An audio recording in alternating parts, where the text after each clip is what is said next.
winning streak for the Booty Divers has officially ended.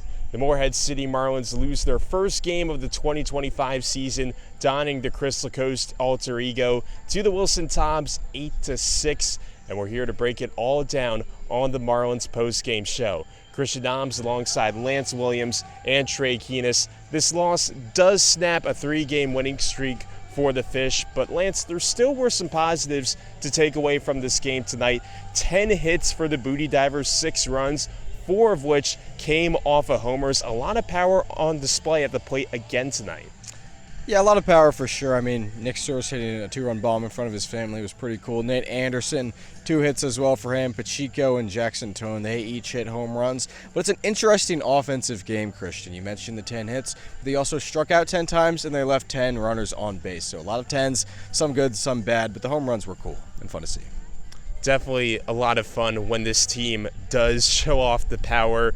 But Trey, it was kind of a too little too late situation for the Booty Divers tonight. You really have to give credit to the Tobs, who did the job from the mound. Rivers coming in for the Tobs had a really strong start. What else was going right for Wilson tonight? It really came down to their execution with 2 outs over the course of the first 4 innings. The initial 5 runs of the ball game for Wilson, all coming with 2 outs over the course of the first 4 innings. This is a team in Crystal Coast that really struggled to put away the Tobs throughout the course of the first 4 innings, and that's something we talked about in the pregame show, the importance of the starter tonight. And it was Isaac Beebe who really struggled, just lasting 2 innings, surrendering 3 earned runs. And so this is a team in Crystal Coast that has really struggled to play from behind over the course of the season. They dropped to 4 and 8 when the opposing team scores first. So I look at those 2 instances, really the starting pitching not looking well, and then again closing the door for Crystal Coast. And then to follow that up, you had innings 5, 6, and 7 where the leadoff batter for the Tobs is able to reach base. So this Wilson team really just came and hit Crystal Coast in waves tonight.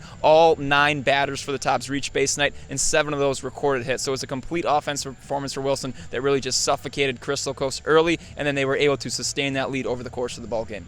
Crystal Coast now 1-4 against the Tobs this season, going on the road tomorrow to face the Peninsula Pilots, a team, Lance, that they're 0-3 against. What has to go right for Morehead City going into that matchup?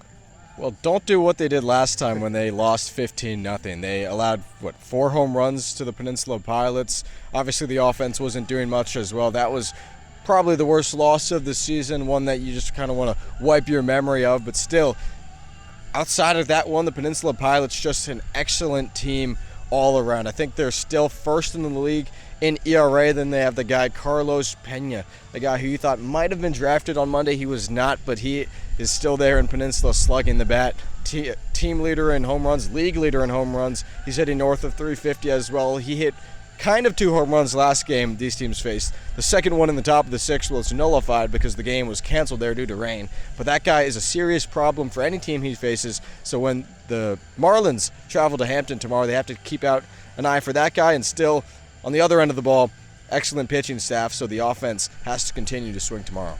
Yeah, a 15-0 loss for the Marlins the last time they played against the Pilots. That came in just 5 innings. So a lot of work for Morehead City to do tomorrow on the road against Peninsula.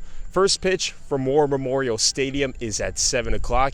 You can catch our audio coverage on our Mixlr broadcast. But for now, signing off from The Rock, I'm Christian Tobs alongside Trey Keenis and Lance Williams. The Booty Divers lose it to the Tobs 8-6.